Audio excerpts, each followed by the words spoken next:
Hello and welcome to the Swinging Christies, the Christie Time podcast about Agatha Christie in the swinging 60s. I'm Dr. Mark Aldridge. I've written a lot about Agatha Christie, including my most recent book, Agatha Christie's Marple Expert on Wickedness. Yes, and I'm Gray Robert Brown. I'm a writer, I'm a Christie fan, I'm a India-phile? Is that a thing? Is that a word? As in, you really love India. Indian culture, and yeah, I've just always have. I'm going to coin it. If it's not a phrase, I'm going to coin it. Yeah, that's what we're doing this episode, are we not? Dr. Mark Aldridge? We are, Mark Aldridge. Special episode, Swinging India. Because we're going to be talking about 3 Indian adaptations of Agatha Christie, each with a link to the 1960s, so either made in that era or adapting one of the 60s titles. And we're also going to be talking to friend of the podcast, Ayeesha Menon, who recently reimagined The Mirror Cracked for the Mumbai stage. Yes, and bizarrely, so we'd already planned for quite some time to do this episode, and then we've got Google Alerts set up for Agatha Christie's and Swinging 60s, which is how we keep abreast of all the news, and just pinged up this morning that there's a new Hindi adaptation of The Mousetrap, which it says, I'm getting this from the Tribune, it's opening a 2-day theatre festival to mark the conclusion of the month-long National Theatre Workshop organised by the National School of Drama in India. Yeah, a strange coincidence, given that one of the adaptations, spoiler alert, we're going to be looking at is an adaptation of The Mousetrap. But also, we have both been to India fairly recently in the last couple of years. Yes. So tell me about your travels. That was 2023? Yeah, it was. So in the summer of 2023, towards the end of it, I had a message from Heather at the International Agatha Christie Festival to say that they were making arrangements with another literary festival, the Dehradun Literary Festival in India, and that they had some sort of reciprocal agreement, so that one makes an appearance at the other and so on, and that they were looking for somebody to send to the festival that year. An exchange student. And I was an exchange student. And so I did have to think about it a bit, because obviously I really wanted to go to India, which I'd never even been to Asia before. But also I only had like 4 days in my calendar. Yeah. I think I could have had longer if I'd wanted, but I was teaching and I had all sorts of other stuff going on. And so I was like, well, the only way I could do it would be if I flew out on Wednesday night and came back on the Sunday. And bear in mind that Dehradun is like 5.5 hours drive from Delhi, where you come in. Yeah. So it's hell of a thing. But I thought, you know what, I'll regret saying no more than I do. Yeah, how often do you get an opportunity like that? I mean, that's incredible. Yeah. I was at the foot of the Himalayas, and it was lovely, meeting everybody. And yeah. And that was the year, or the year before maybe, there was a big Indian TV adaptation of the Sittaford Mystery. Yeah, because that was a set big part in the Himalayas. That's what we were discussing. I see. Yeah, it was one of the things that was discussing. Yeah, we were discussing at the talk. So, that had just I think just launched then, and it was a big deal because I didn't see it, but you went then a few months later, didn't you? Yes, I went in February 2024, and you did spot with my partner their original own version of Sittaford Mystery, the sort of film tie-in version with it. Yes, we did in in Kochi, I think. So my partner is very much a citizen of the world and has literally been everywhere, so it's quite hard to narrow down places that we can go. And he's also got Indian heritage, so his mum is from the Caribbean, but her ancestors were what they called indentured workers, which were brought from India to the Caribbean, to Trinidad, which is where she grew up. So he'd been to the Caribbean, and he's been to where his dad's family are from, but he'd never been to India. So it felt like, and I've always wanted to go, like I say, I've long been obsessed with, Indian novels mainly and Indian history. But yeah, it was incredible. So we travelled, we were in Mumbai, we went down to Trivandrum and then across to Varkala in Kerala and then up to Alappuzha, got a houseboat, it was stunning. And then Fort Kochi and then back to Mumbai. And actually, I want to shout out, so Ayeesha is an old friend of mine, As in, I've known her a long time, not that she's old. When she listens to this, she's going to kick me. She already had a go at me for jokingly calling her auntie, didn't she? Which I think I cut out of the interview, actually. But anyway. So we hung out with her sister Vrushka and her husband Sid. Hi, Vrushka and Sid, if you're listening. We want to see you again at some point soon. But they absolutely plied us with cocktails just before our flight back. But yes, they were lovely. And Mumbai, I just thought was absolutely incredible. In particular, that's a really me place. And it's the home of Bollywood, so very relevant to these adaptations we're going to talk about. I also wanted to shout out two more friends of the podcast and two very respected and brilliant crime writers. One is Sukh Kanu and one is Vaseem Khan, because we met both of them at the Christie for Christmas HarperCollins event in December. And we mentioned that we were going to do this episode, and both of them, their sort of eyes lit up. And they both write crime novels from they both commit crimes. They both write crime novels from their kind of perspective as people from the Indian diaspora, and in both cases really worth a look. So yeah, check them out. Yeah, we've got lots to cover, haven't we? So much to cover. Let's crack on.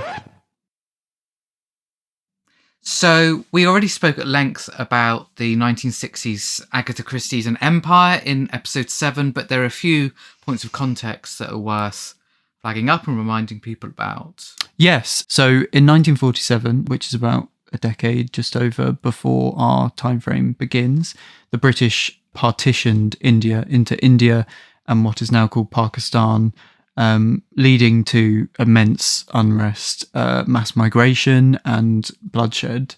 India and Pakistan both gained independence at that point. And after that, there were a number of wars, just general kind of conflict skirmishes between the two. Most relevantly for us in this project was the 1965 Indo-Pakistan conflict, which we mentioned in our archive episode when we were talking about Miss Perry, and that was actually a chapter in the Cold War, as basically every skirmish in the 20th century was, because the Soviet Union and the US were the ones that intervened to help bring about a ceasefire. And actually, I've just finished working on this book, but the historian Vladislav Zubok points out that there was also a fear around this time that this kind of British imperial withdrawing from places like India, but also Palestine, Greece, the Turkish Straits, would potentially lead to chaos and open the gap for communism. And actually, he makes the very valid point that there's a reductive way of thinking about the Cold War that's just US and Soviet Union, and actually basically every country in the world was affected in this period, and India is no exception. Then in 1961, there was the annexation of Goa, or the liberation of Goa, which was the annexing of the Portuguese Indian territories of Goa, Daman and Diu. I should say thanks to Ayeesha for helping us with our pronunciations throughout this episode. Hopefully they're accurate. Please let us know if not, and apologies if so. But that's significant because this is the backstory. The liberation of Goa is the backstory that's given to the Heather Bagcott character in Ayeesha's version of The Miracle Act, which we'll be discussing later in the episode. Yeah, there's also, in terms of the diaspora, there are many more Indians in Britain prior to the restrictions of the Commonwealth and Immigrants Act, which was passed in 1962.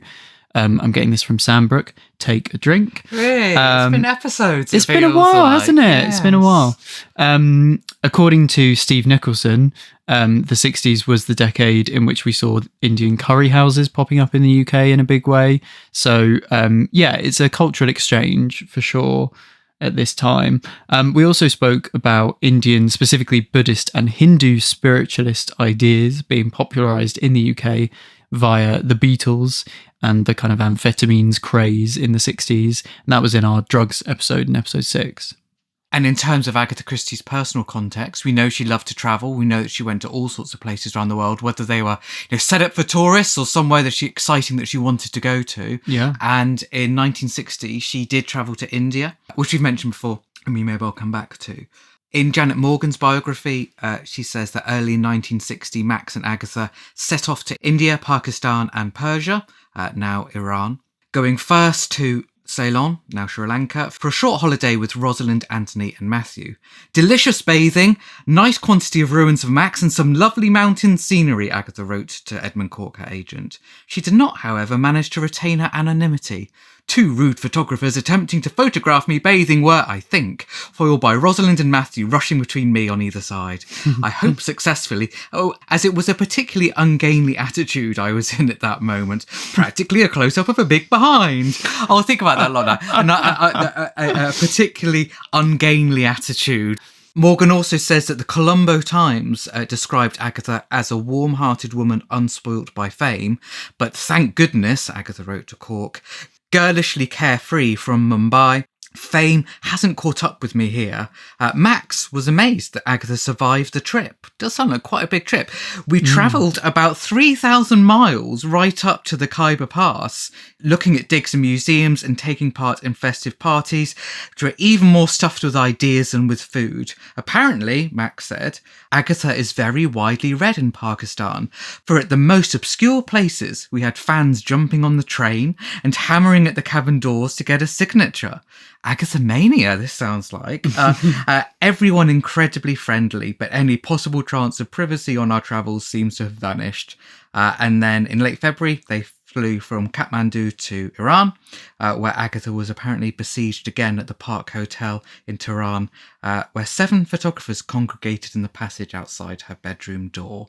So wow. That's absolutely. I was flown out to India for a reason, right? There's a reason why a literary festival would be interested in Agatha Christie. I was the only person at that festival from outside of India because Agatha Christie is still such a big name there and clearly was a huge name in the 1960s too. Unfortunately, I guess because of when she wrote her autobiography, Christie wrote it between 1950 and 1965. She doesn't talk about this Indian trip, which is a real shame. But she does mention India a few times, talks about Monty, her brother, being stationed there, and also Nursey describing bananas from India to a young Agatha, which is very sweet.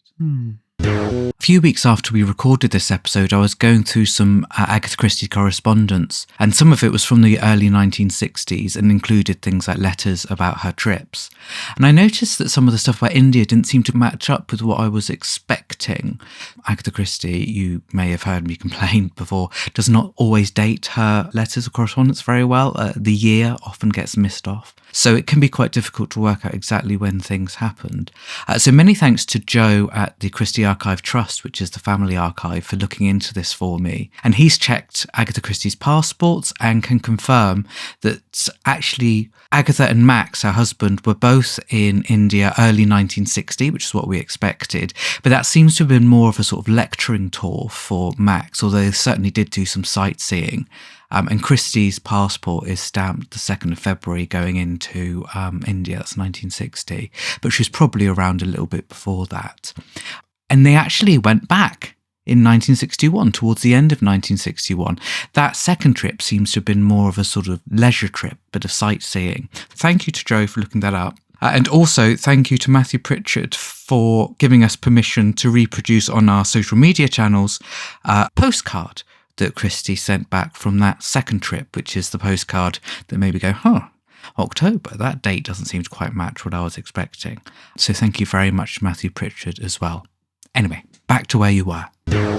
We're not going to go through all of the mentions of India in the swinging titles that we've covered, because we've done it before, but just as a quick reminder of some of the key ones. So Miss Perry, which we covered in our archive episode, lots of symbolism of elephants and tortoises, lots of links to trips to India, not just Agatha's and Max's, but the royal trip to India as well, which is explicitly referenced.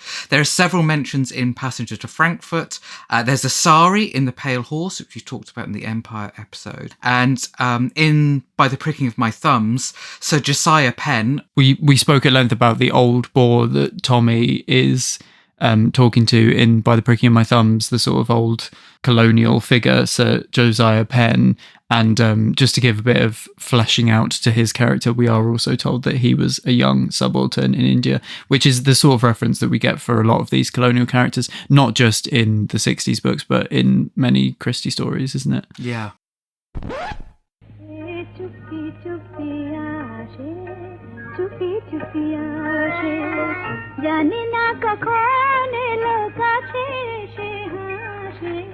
So, the first adaptation we're going to be discussing is the 1960 Bengali language version of the Mousetrap, which is called Chupi Chupi Aashey. So this is unusual to have a film of the Mousetrap. Yeah. Because, I mean, we could have a whole podcast series about the Mousetrap itself and certainly the legalities of lots of things about, you know, they've been trying to be done with it over the years. The important point is that while the Mousetrap is running in London, you can't make a film of it. Yes, that's written into the contract, right? Yeah, but it's the way that the film rights were sold a long time ago. Sure. Was that a certain amount of time had to expire before you could make a film. So this film, it's just shy of 2 hours long, and it's shot in black and white. It's set in Kolkata, and it's very definitely set in contemporary times, i.e. in 1960, isn't it? There are guests in the story that specifically say, we came here to shelter after the riots, and we know that there were lots of riots, specifically post-partition, like through the 50s. So that helps situate the narrative. The Longbridge Farm backstory in the Mousetrap, the original, which provides the motivation for murder, is, in this version, is now an orphanage.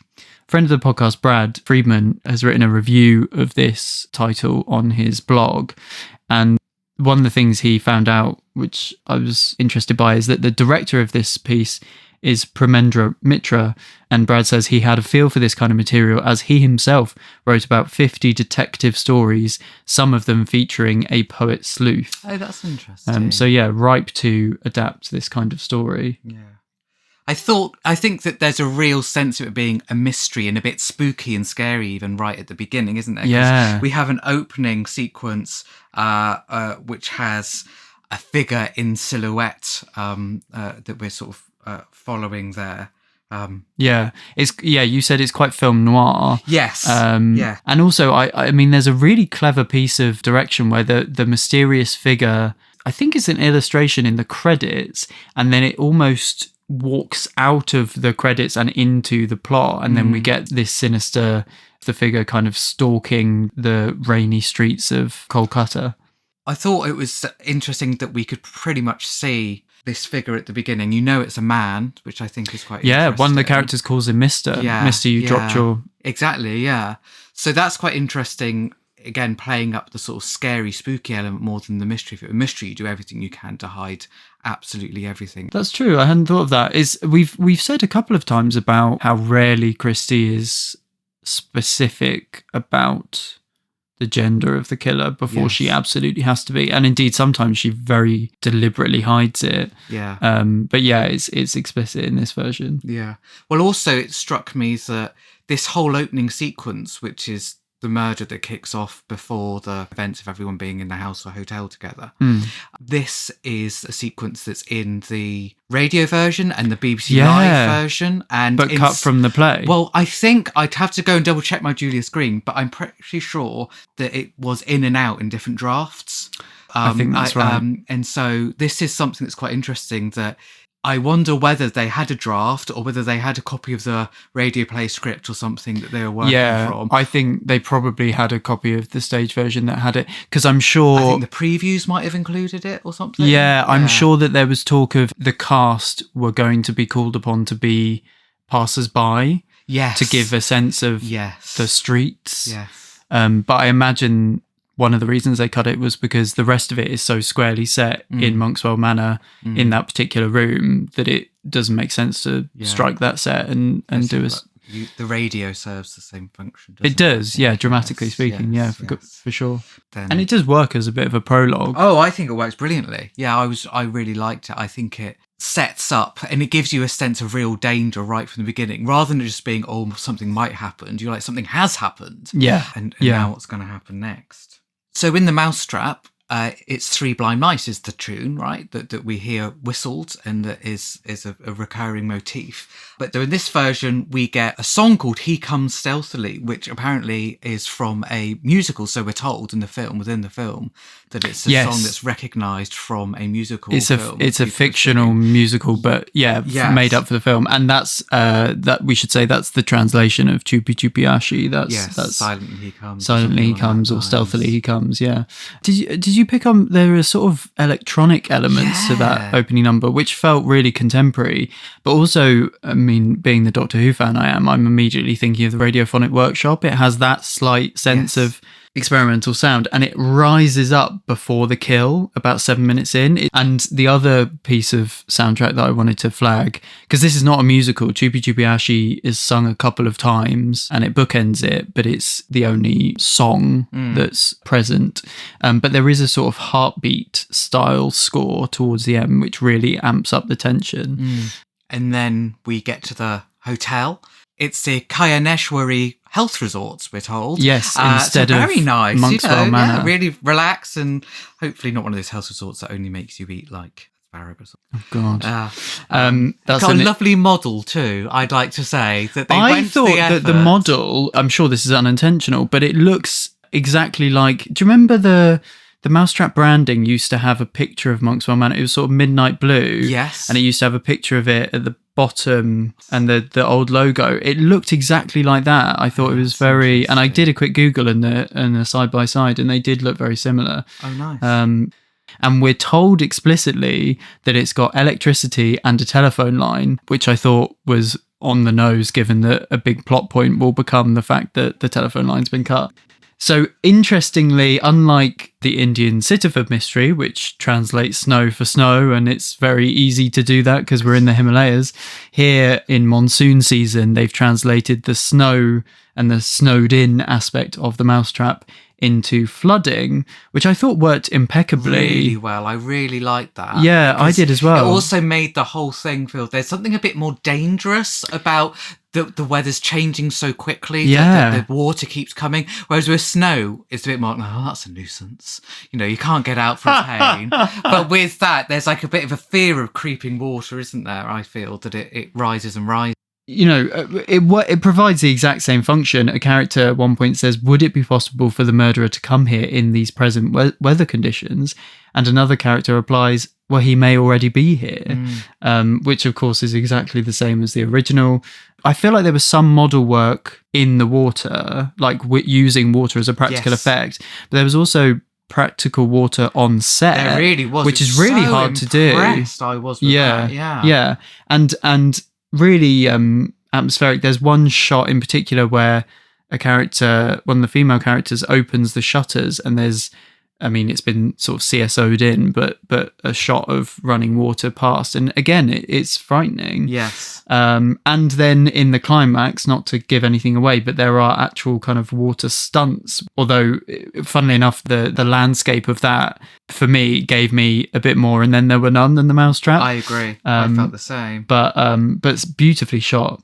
So in terms of the key characters, obviously some are very similar to the Mousetrap, but there are some differences as well. The couple who are running the hotel, it's a male and a female, but they're not a married or indeed a romantic couple, although it feels like the man might want there to be something developing between them, but it's just business. Yeah, why do you think they made the change? I couldn't quite fathom why that was, other than it gave her a bit of a stronger role, because her pushing him away I thought gave her a bit more to do.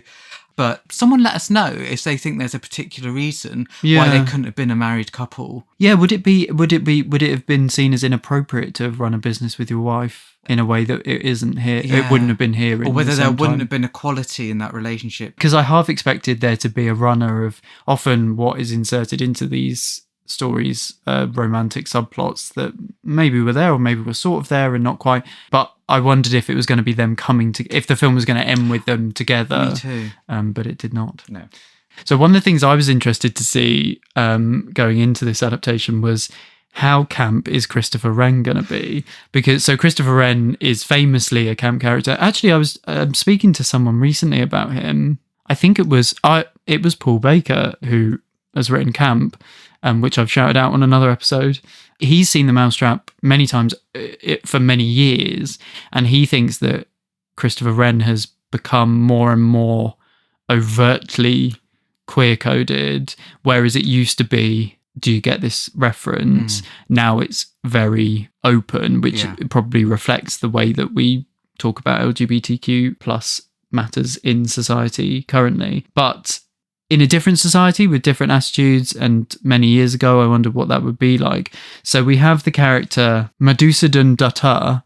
We get the same joke, not that one, because Dutta was a 19th century Bengali poet and playwright, just like Christopher Wren has a namesake. I think the fact that he's a poet and slightly romanticised in that way means that the queer coding is still there, but I didn't find him as overtly camp as certainly the portrayals of Christopher Wren that I've seen. But as Paul Baker says, maybe that's something that has been reinterpreted.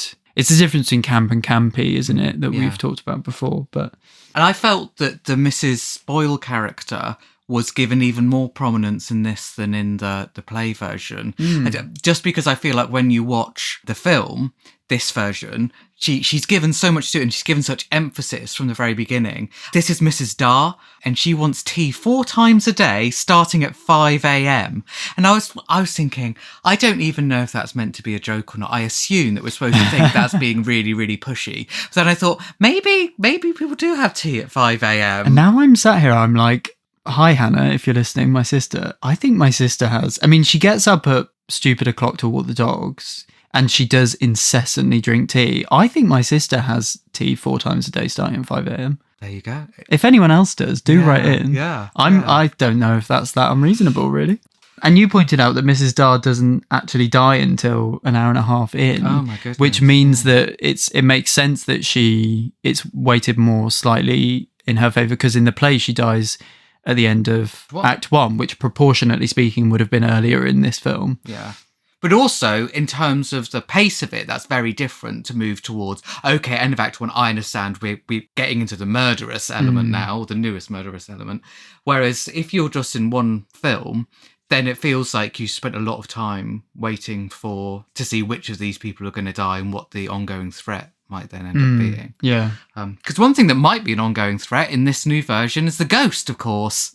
In the hotel, there is a ghost at the end, which doesn't really make sense. There's an old man who sees ghosts, and there is a lot of discussion about whether he's really the age that he seems to be, which, if you've seen The Mousetrap, is an important part of the story about as to how old people actually are, and some people appearing to be older or younger than perhaps they actually are. It's also an element of the next film we're going to be talking about, interestingly, isn't it? Oh, yes. With the fake beard. Yes, so it is, yeah.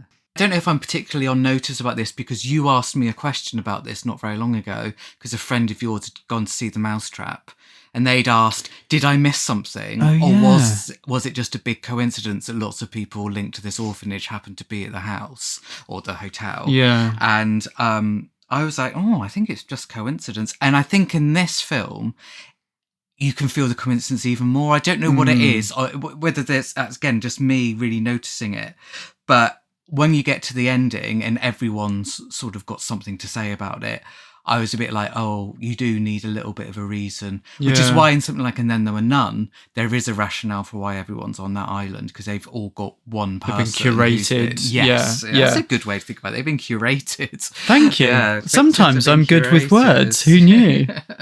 No, I think on Kemper's, or maybe one of his guest quotes, there is a line that kind of hangs a hat on this and says, well, maybe it's not so much of a coincidence as you think. But as far as we can tell, we're not told why. I don't know if it's just the narrowing down of geography that means that it's less of a coincidence. Are they supposed to be, is Monkswell Manor in the same locale? I can't recall. No, it's one of those things that when you really think about it, it gets tougher and tougher.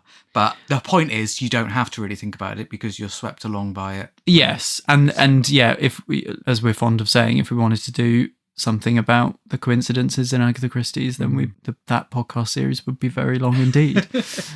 One thing that I also noticed that brings it a bit more up to date than the Mousetrap play and the Three Blind Mice stories is tape recorder. That there's use of a tape recorder, which is something that seems to pop up quite a lot when we talk about 60s stuff. And it's playing like an inhuman kind of howling scream, isn't it? I'm just going around it because it's so important to the integrity of the Mousetrap and the tradition of it to not spoil it, so we won't be. But I promise we'll be less cryptic about the next one. Yes.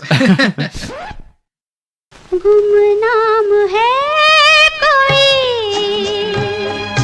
badnaam hai koi,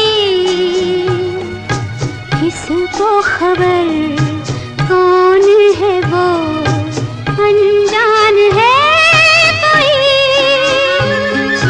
The second adaptation we're going to talk about is the 1965 Hindi adaptation of And Then There Were None, called Gumnaam. Gumnaam means anonymous, and that's the central song that's played at several points. And again, like the previous conversation, actually, bookends the film. And the lyrics translate to someone is anonymous, someone is defamed, someone is unknown. That's quite cool, isn't it? It's I like really that. cool. It's really setting it up through, especially because it sort of recurs, and obviously as it's a title. Yeah, it has the same flavour.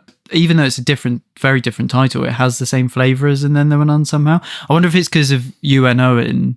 Oh, yes. So it has that, and the word none, it has that absence of hope, absence of identity feel. Yes. 2.5 hours. Yeah. They really, really go for it, and good on them, because it means that it's a really interesting production. Yeah. It's not to say the others aren't, but I think that this is a particular take on the story that embraces what's really important about the original story and says, we're not just going to change the character names, we're going to make this as a Bollywood film. Yeah, so it's relocated to Mumbai and then the surrounding area, 1965, the year it was released. Just like Chupi Chupi Aashey, there is a murder straight away. It's very noir. We follow the murderer and it's on the kind of mean streets of the city. It's funny how similar those openings are. And like we say, neither of those openings appear in certainly all versions, or if any, of the stories they're adapting, but they both make sense to add a bit of a punch at the start of an adaptation. Especially with a longer film, which these are longer films. All the ones we're discussing today. I mean, it's only 2 hours for The Mousetrap. That's the shortest of the three. But still, I think if you want to immediately say this is the type of thing that's happening in this movie, because especially with Gumnaam, I think that there's every chance that there's a lot of spectacle early on, which is not about murder and death and capturing a killer. Yeah, the first kind of 20 minutes are more all set up, really. It takes them a little while to get to the house. So we have the title sequence, which feels very contemporary, and it plays over a dead face in a not dissimilar way to, you just mentioned the English language And Then There Were None film that we've covered elsewhere on the podcast, and that has those whodunit break shots that we've posted on social media and stuff before, plastered over the beautiful female leads' faces, and it's not dissimilar cinematography wise. And you said spectacle. We've got these scenes of swinging and dancing and doing the twist and these musical riffs. It really catches your attention right away. It does, yeah. And the number, interesting. So this really appealed to me. So the number is loosely translated as "Tell us your name," and you sort of get to know each of the characters, and they are selected to basically partake in the story in this moment. What I love about that is it's almost like the upbeat, fun side of the coin to the other side of the coin to the previous song. Someone is anonymous, someone is unknown, and then it's like, tell us your name. It's there's a very clear through line, like the literal taking off of the masks. Like we actually are seeing who these people really are. Yeah, they're wearing masks at this sort of party. Exactly, and it's a party which the special prize is to win a ticket to go to this house. But yeah, throughout, I mean, the soundscape and the direction is all very stylized, isn't it? It's very lavish and bright. I will say, though, I think we both commented slightly disparagingly when watching it about how whenever anything happens, you get 7 reaction shots, one for each of the characters. sort of queued up after each other, most of whom are doing the same expression. Same expression as each other, but also same expression every time. Same expression as they did in the previous scene. Yes, exactly. And then in terms of the sort of musical numbers as we go through, there's that number that's sort of like a romantic duet on the rocks. Which I think was, to use sort of the Buffy musical terms, the breakout hit. I think that was the one. Interesting. I think I'm right in saying that's the one that was the I did not know most that. successful. I liked that in the book, and then there were none, those rocks are lethal. And then in sunbathe, it's so Bollywoodified that in this one it's the place where the lovers meet. You know, poor Dr. Armstrong is pushed off that thing, but in the film it's just for song and dance. And we should say with these translations, we're going off the subtitles, which might be slightly inaccurate, but the gist of the song is basically, you've made my life difficult and you've made my death difficult because I've fallen in love with you. My life is harder because I'm in love with you, but also my death would be hard because we no longer be together. I think is the gist. I think so. But interestingly, I don't know if another location fell through or something, but we get a second number on those rocks, don't we? That Kitty Kelly song. Yes. Which again is really upbeat. Very. It really does run the gamut of tone. Yes. Because it goes from all this sunshine and everything, and then the third act is suddenly, you know, everyone's sweaty and moody and scared and it's darker and... I think this is why some people who've commented on this film and others from a sort of Western Agatha Christie fan perspective can find it funnier than it's meant to be, although some of it is supposed to be funny, because you're not used to Bollywood. And that's how Bollywood tells stories, that you do get these, for us, handbrake turns of tone, and that you might have a song at a strange time, or you might have, you know, characters that operate, you know, the fool character and stuff is very typical of Bollywood. Yeah. Whatever the type of story. Which in this is Mahmood, the butler, who's very much that figure. Yes. Who I read annoyed at least one other member of the cast because they felt he was upstaging everyone. Be like, that's the point. He did, though. He upstaged everyone. He's the main one you remember, isn't he? And there is an acknowledgement of something else that's really important in Indian society, which is discussions of caste and particularly prejudices around the lightness or darkness of somebody's skin.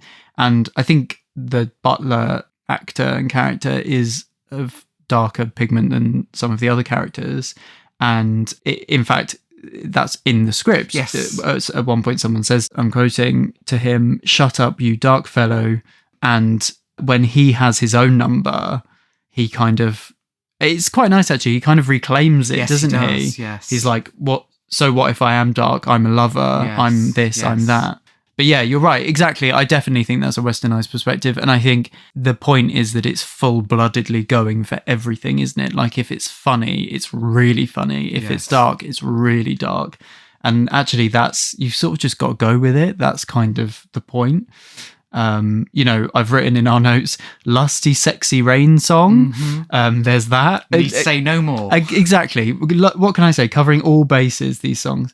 And then the reprise of the Someone is Anonymous song, which opens, the lyrics change slightly. So we go from someone is unknown, someone is anonymous to who has become the killer. Even the death is shocked. Which nice. I thought, worked really well. There are a few reveals, because there was this one thing about one character who's in disguise. Maybe I won't ruin it too much for anyone who hasn't seen it. But as soon as they arrive... I already have. Oh, yeah, well, there's someone who's wearing a very obvious fake beard. Straight away, we looked at each other. We were like, is that supposed to be a fake beard? Because that clearly... And then you slightly have that thing of going, is it a production problem, or is it a plot point? Because I guess there's an argument to say it's deliberately not very good. Yeah, so that the audience spot it. Yeah. Because we sure did. Yeah, absolutely, right away. Yeah. I think probably the most shocking moment, certainly in terms of the direction cinematography, is they're in the woods and when the noose appears behind Kitty. Is chilling. And that, of course, is after we've fallen in love with her with the Kitty Kelly song, after we've really got to know her and come to like her. That was the death that I felt, watching through it.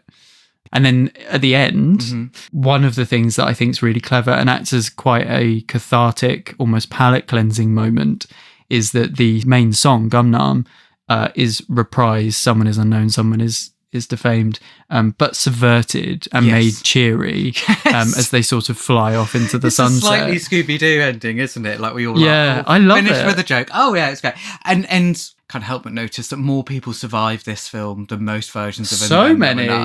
What an unsuccessful serial killer. I know. So yeah, Agatha would never. Very, very much worth watching. That was I enjoyed that a lot. Yeah.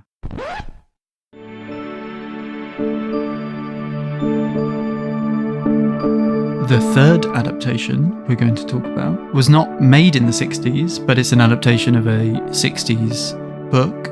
So that's the 2003 Bengali language adaptation of Shubho Mahurat, roughly translates to The First Shot, and that's a adaptation of The Mirror Cracked from Side to Side. The Mirror Cracked from Side to Side is a Miss Marple novel about a poisoning at a film star's house. It's from 1962. So this is in colour, obviously 2003. It's just shy of 3 hours, so it is the longest of the three that we're talking about, and contemporary set. It was also really well received. It was award-winning, in fact.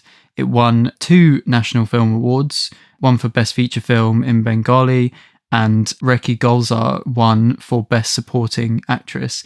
And the director, Ritupano Ghosh, was a very well-respected director, sadly no longer with us, but staunch feminist. You can really feel that lens in this film. So yeah, I said it means The First Shot. I've seen different interpretations of that. Jamie Berntal in his book says it's break a leg. Oh, because it's a first shot, I guess.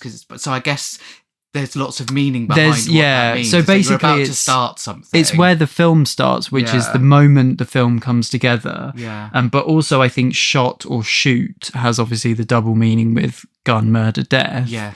But also, I think you can even... I saw Mahurat in particular is kind of linked to the moment, like the moment of realisation, or the moment everything changes, or the moment everything begins. Because it's used by itself a few times in the film, which is what made me think, oh, that's what that means. Yeah. Sometimes it didn't even translate it in the subtitles because you're supposed to. It didn't, I mean, that moment of realisation, that is Marina's frozen look, isn't it? That is the moment where it all clicks for her. So yeah, but it also works because instead of going to a fete or a cocktail party, this film is very much based around a film shoot itself, and that's borne out by the fact that we see the studio accident, the crashing down of the light, instead of a piece of action to bolster the narrative midway through. That is an inciting incident in this film, and it happens not even 15 minutes in. And on that note, the Heather character, rather than being a sort of obsessive fan, is actually another actor working with the Marina Gregg character. Sort of Lola Brewster, really. She's essentially the Lola Brewster character. And you're told at one point that she has been up for supporting actor. Yeah. So it has that same thing as she's subordinate to the Marina figure, which makes a lot of sense. Yeah. But you summarised aspects of this film very well in your book, Agatha Christie on Screen. Yes, it was a long time ago now, and that time this was like chapter 15 or 16 or 16, and I remember being very tired and going through lots and lots of films and going, what's different about this one? And for me, what stood out as different about this one was that it was so explicit about the way the character relations worked. I think particularly in terms of the matriarchal energy in society. Absolutely. And that often we'll get, Miss Marple being Aunt Jane, but she isn't integrated into a family in the way that Raki's character is in this. Because her niece is a journalist who's investigating what's going on. Yes. Which again is so well used in the film because it's got really good plot point to it. That actually the way that you can use journalism, and especially things like printing something in a magazine, which is used to capture, the culprit by the end of the movie, to bring them out in a way. But also it gives this amazing sequence where the niece is interviewing the Heather Babcock figure as she's coughing her guts up and dying. You have her directly there, which means you have that element that Christie wrote into the original, which is Marple's eyes and ears are around the inciting instance, but she's not there herself. She's at one remove. In this case, the remove is familial. Yeah. In the version that I watched most recently, I don't think this was translated, but my old DVD it is. There's a caption right at the beginning, which I think sums it up really nicely. So the message says, in part, to those Miss Marples who have guessed what's wrong when their son skips school, feigning an upset stomach, but have remained silent.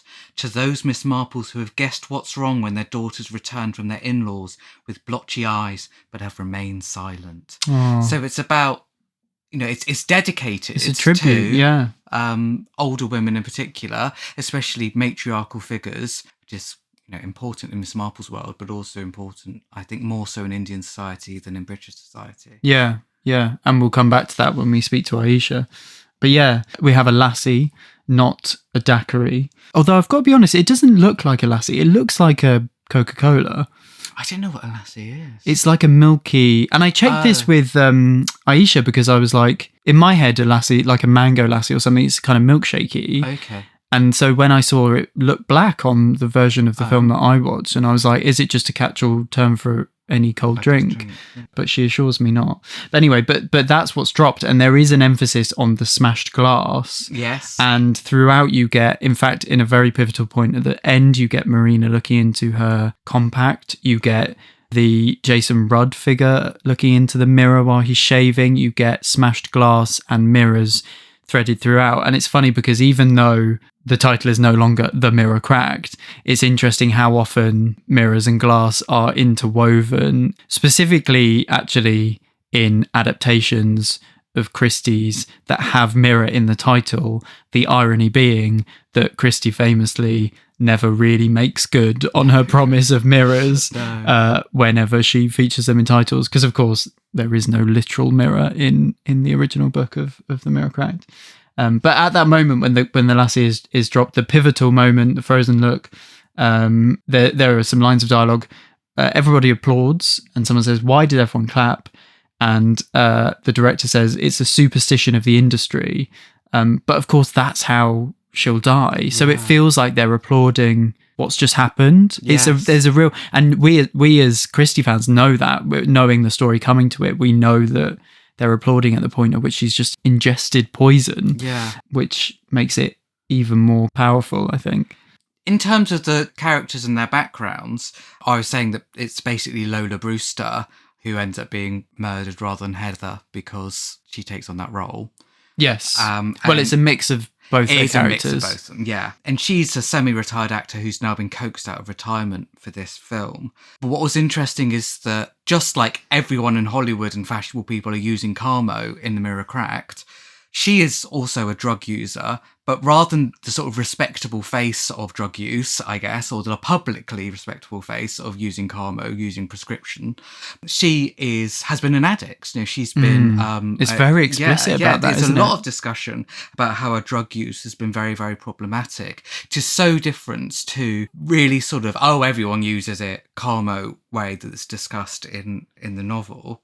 On the drugs theme, the drug that actually kills her is strychnine, yes. Which I know has many precedents in popular culture beyond just the references that I have as a Christie geek, but I choose to believe that it's always a reference to, because that's the drug that Christie starts with. That's the Mysterious Affair at Styles. It's my favourite of all the poisons, I would say. So the German measles or the rubella of the plot is translated, well, my subtitles said chickenpox. Yes, mine did too. I think this isn't right. So the word they use is mutter, which is actually the name for the sort of mother goddess, but it's a word they use to denote a number of contagious diseases. Right. One is chickenpox, one is measles. So I think it's an approximation of measles, German measles. I mean, in terms of fidelity to the source material, because that's what people like to talk about when it comes to adaptations, there is a murder attempt using an inhaler or an atomizer. There is still a fake letter, although one of the big departures, I would say, is there are 3 love plots which are threaded throughout, but also certainly the sort of longer scenes at the end we sort of intercut with them and others, which keeps it dynamic, but there is quite a lot going on. There is a lot going on with relationships in particular. Ranga Pishima, the Miss Marple character, played by Raki Gulzar, she is a widow in her late 50s. So she was married. Yes, and very important. A bit younger than Miss Marple, but she's still sharp. She's very maternal. I thought it was interesting. I was a bit nervous when I saw that she was a, quote, cat lady, as you would be given the connotations in popular culture. She's looking after 6 kittens, but I do think the way she talks about her caring for them and watching them grow and giving them milk and the sort of swelling orchestral soundtrack behind it as she talks about them and looks at them is very touching and helps move it away from something that might have been derisive. Yes. I liked how quickly... There's always this thing about how do you introduce Miss Marple and show everybody that she's smart, right? And in the Angela Lansbury film of Mirror Cracked, we've got her solving a film right at the beginning. Here, we've got the Miss Marple character working out that a letter's fake right at the beginning. It's been written into this magazine, right? At this sort of the problem page. So immediately we know that she uses both evidence and instinct. So both of those things help to explain why she knows that something's fake, which is, of course, that's Miss Marple all over. Yeah. Direction-wise, it feels quite lyrical. It feels almost art house to me. I don't know if you got that, but certainly very tender. Because the direction is good, it actually kept my attention. But also because there are so many themes, you were saying about the different relationships, but also this underlying theme of addiction and this underlying theme of secrets is such an interesting thing that runs through it. And what really struck me this time around, which I don't suppose I picked up quite so much on last time, was how serious it is as a character piece and as a thriller, that it absolutely is taking the source material seriously. So that's why it doesn't surprise me too much that it did well in awards, because it wasn't doing like, oh, let's have a bit of fun with this. And I read a few reviews and I was really struck by how many of the reviews were saying, what an amazing twist at the end. They were really shocked by whodunit and everything. So actually, when you place this within the wider character, drama, thriller stuff and give it a bit more room to breathe, perhaps it's tougher to work out. I think one of the reasons why the solution seems buried maybe slightly better than other versions is that you see the Marina character, so that's Padmini Ranu Chowdhury, really emotionally affected by the death of the Heather/Lola figure, which watching that, I was sort of going, either that's a decoy. I mean, it makes sense that she would be emotionally affected by it either way, whether she did it or not, but it felt like that was a successful piece of misdirection. But so that character is actually a former actor and now an investor in her husband Sambit Roy's film. That's the Jason Rugg character.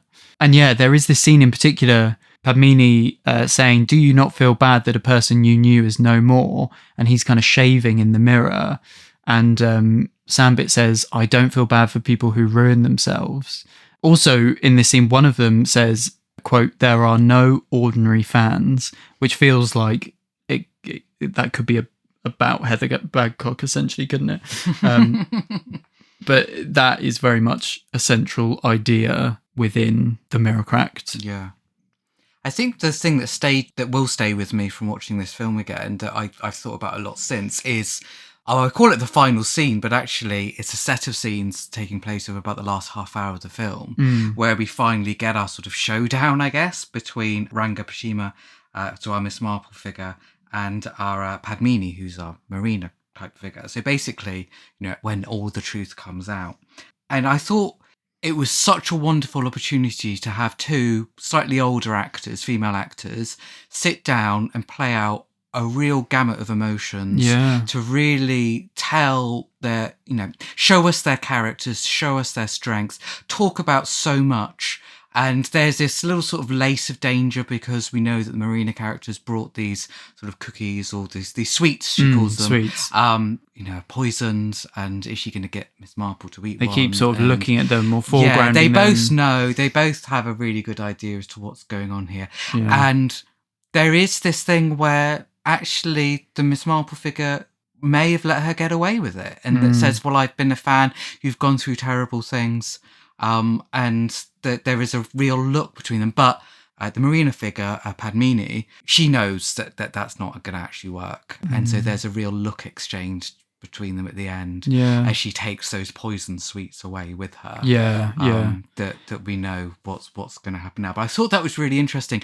And my main thinking was, we were so robbed of this in the Lansbury film. Sorry to keep going back to that. Because to have had a 20-minute scene between Elizabeth Taylor and Angela Lansbury that actually got to the emotional core of the story. That would have been wonderful. And dare I say, in the book, I mean, the ghost of that relationship is evident at the very end of the book, but it's Miss Marple literally standing above a dead Marina and reciting Tennyson. You feel that relationship between them, the parallels, but it's not actually on the page or not explicitly, which is a shame. It's so powerful. I'm going to quote a little bit to round us off, but Pishima says to Padmini, "I'm indebted to you in many ways. I didn't know anything. I can cook and do some stitching. If no one is around, I can sing a couple of lines. How would I know that I can use my brain to connect things, to know the truth?" So it's almost like a Marple origin story within this world, that it's the case that Padmini has given to Pishima has actually made a Miss Marple out of her almost, which is quite touching. And they talk about how she'd like an autograph, and she says, "I'll send it later." And you're thinking, is there going to be a later, But then the final monologue is a message that Padmini or Marina sends to Pishima, in which she says, "I didn't know your name to address the autograph to you." And it's over a shot. Part of this is over a shot of the kittens playing, which is really heartbreaking. And, the monologue goes on. And then at the end of it, she says, "I never gave such a long autograph to anyone before," because it's essentially her confession.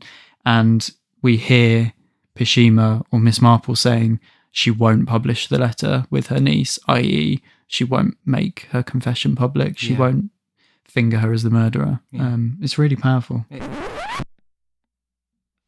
Where are we off today, Mark? We're off to have our first interview? First proper interview, and certainly both of us. You interviewed Matthew for little clips that we've peppered. Matthew Pritchard, Christie's grandson. But in terms of proper interview that we're doing together, well, and I interviewed you. Oh, yes. So there's that. Yes, that's true. For about 6 minutes, and then you said, "Stop asking me questions, let's put the film on."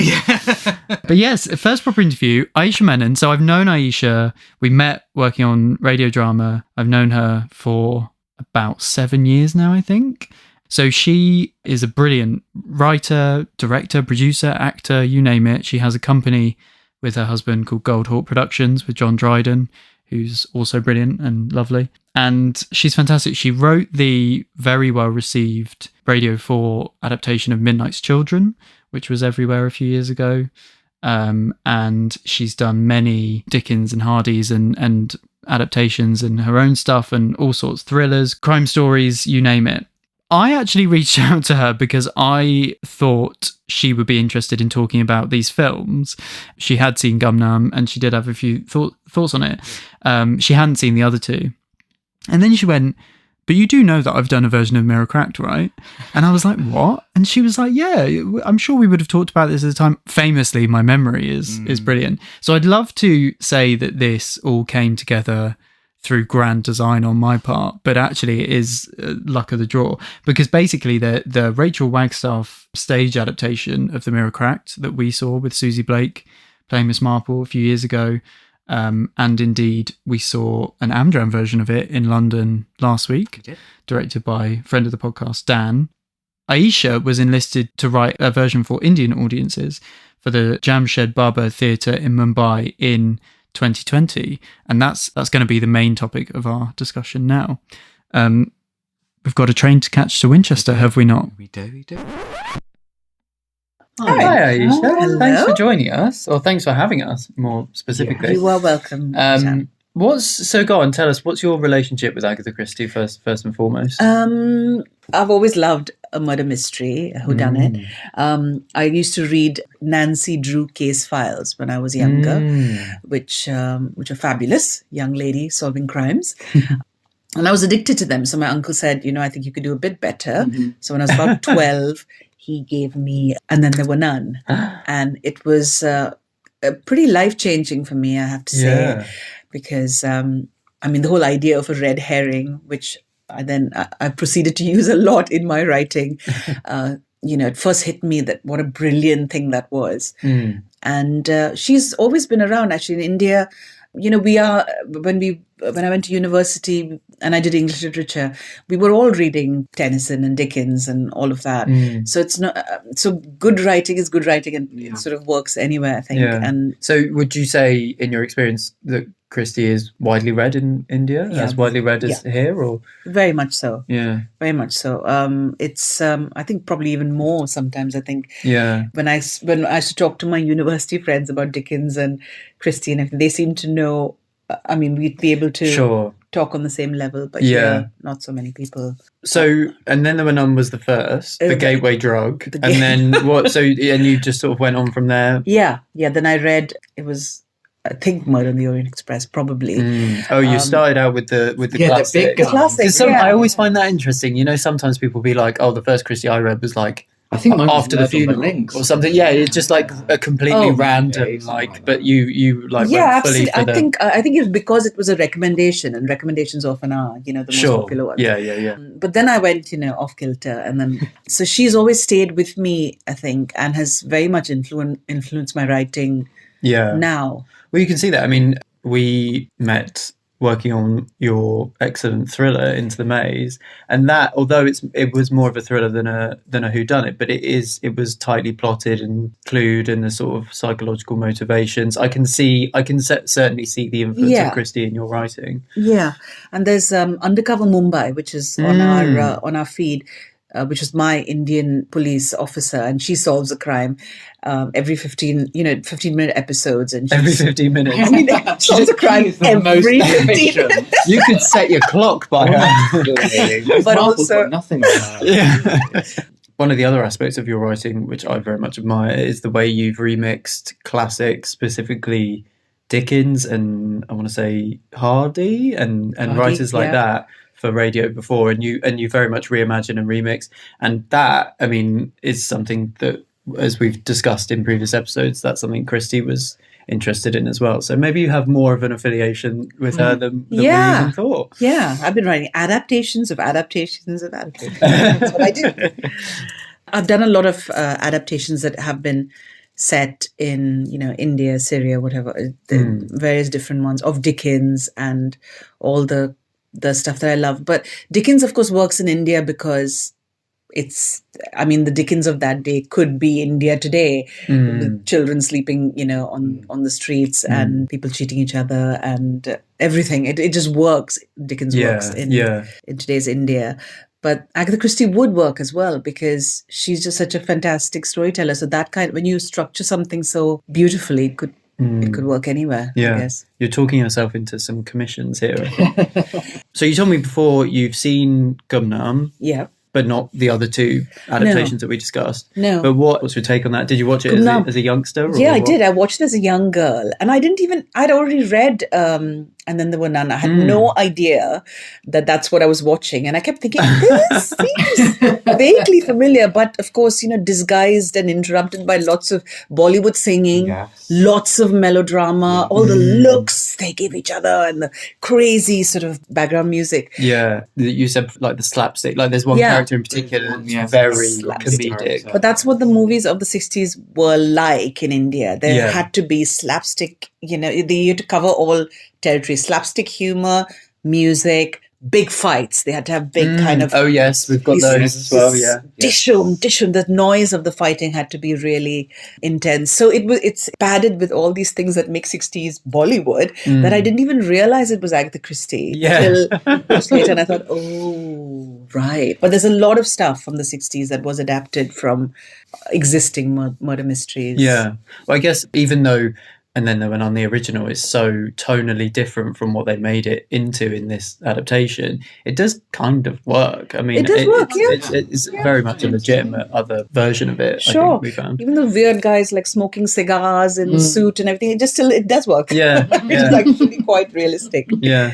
So on to The Mirror Cracked from Side to Side. So how did that come about, that project for you? Well, I was contacted by Melly, and Melly's still the director. And she had heard something that I'd done. And she said to me, look, I've got this project. It's really ambitious. I already have a script, but I've gone to India and I've cast these people. Yes, I read this. Yeah. So she'd cast them already. And then she said, how do you feel about writing a script around them? And the interesting thing is because I worked so much in India, I knew all the people who were cast. So as soon as she told me that the lead character was Shahnaz Patel, she's a Parsi. So I immediately thought, I know how she'd speak, and As in, exactly. is this playing Miss Mystery? Yes, Okay, playing Miss Marple. Miss Marple. So the Miss Marple became Parsi because I knew Shahnaz was Parsi, and she can do that. She can do anything. Shahnaz can do anything, but I kept in mind who the characters were. So Mamta Ghosh in my play, who is Marina Gregg, the actress in the original, she's played by this very popular, very famous Marathi actress. So I kept her in mind. I used the language. I used a lot of their background to make it happen. But Melly was really interested in the idea of, exploring different cultures within India and sort of juxtaposing them with each other. The Muslim secretary and the Sadaji bodyguard and all of that was very important to her. So. Which is one of the many things that translates really nicely, because in the English version, that's Giuseppe, who is Italian, and Ella Zelensky, who's Polish. So I thought that was one of the things that was really interesting about your version, is that you can map those. Yes. Inspector Colasso, which is your Dermot Craddock, the inspector character, in particular, has a few lines where he's slightly dismissive or prejudicial about those characters. So, that's very much coming from us. That's very much how my aunts and uncles used to talk, actually. That's really interesting. So it worked really well. Like whatever they were talking to each other about just kind of fits so perfectly. I love Mirror Cracked, especially because when John and I got married, we tried to have children, and we were very unsuccessful for many years. And I was going through IVF for many years when I read Mirror Cracked, and because it's so much about motherhood and about children missing, we had so many accidents and things went wrong during those few years before we had Hugo, because we were going through so much of that. I remember Mirror Cracked meaning something, especially to me. So I felt like I really wanted to, but especially talking about it in an Indian context, because of the elderly population and because of how we feel about our elderly. It's very different from what it is like here.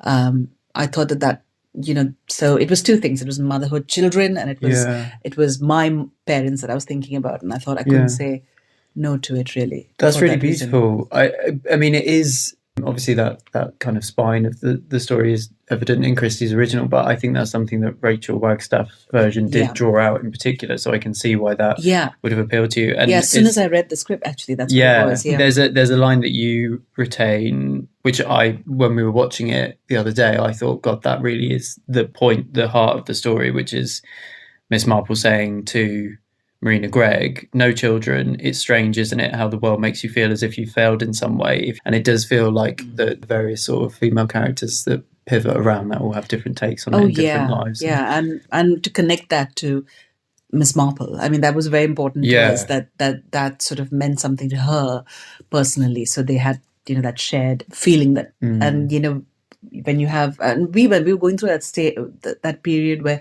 people were saying to us, oh, come on, isn't it time you had children already? We're like, yeah, we're trying. We really are trying. And then thinking about what our lives would be like if we didn't. And with the number of failed pregnancies, thinking, gosh, so how much we've lost. You feel like know all those things, all those children that you lost. So it was... So that really appealed to me from the script. And Rachel was amazing because she was so accepting of what I did to her script. I mean, it's because I did want to sort of, be respectful, because it is an adaptation of an adaptation. So, there's two levels to think about. I want to be respectful to the original and to what she had done. But she was very accepting of what we did in the end. The other thing that you just mentioned a minute ago about the sort of venerating elders aspect. I noticed that there's a line that you add later on in the script when the inspector and Miss Mystery go to the film studios for the first time, and there's a bit of a kind of fudging, which I think the audience are in terms of Miss Marple or Miss Mystery. Why should that? Yeah, but that is, I mean, that is something that bothers me in the original. Yes. But in India, it totally works. Because if there's some police officer who comes with their aging aunt or granny, you wouldn't bat an eyelid. Yeah. They'd be like, okay, It's brilliant. I've brought my entire family. They all sit in the car while I interview you. It's brilliant. You add the line. So the inspector says, "I can't believe I let you convince me to bring here," and you have Miss Mystery reply, "Old people can make you feel comfortable," which just sort of, well, of course, I'm helping out actually. Yeah. When we were looking at the scripts, one of the things that immediately stood out, and that Gray said even before I read it about things that were interesting about it, was that you've changed the year, which of course we're obsessed with. Of years. course. Our whole thing is Oh, period. gosh. I'm sorry. So you, No, don't apologise. no. It's great. We're not here to judge. We're here to understand. So you moved it to 1976. Yes. Why? Okay. It's because the original is set in the 60s, and therefore there's this whole development that is happening that gives them all. Suspected this would be your answer. Right. It gives This them is all good. a bit of trauma, and all the posh people are worried about it, and Yeah. all the, how it goes. So it was various decisions all kind of backing up against each other. And it was, if they were Bollywood film stars, and I was thinking of a quiet location around Bombay, it would be Goa.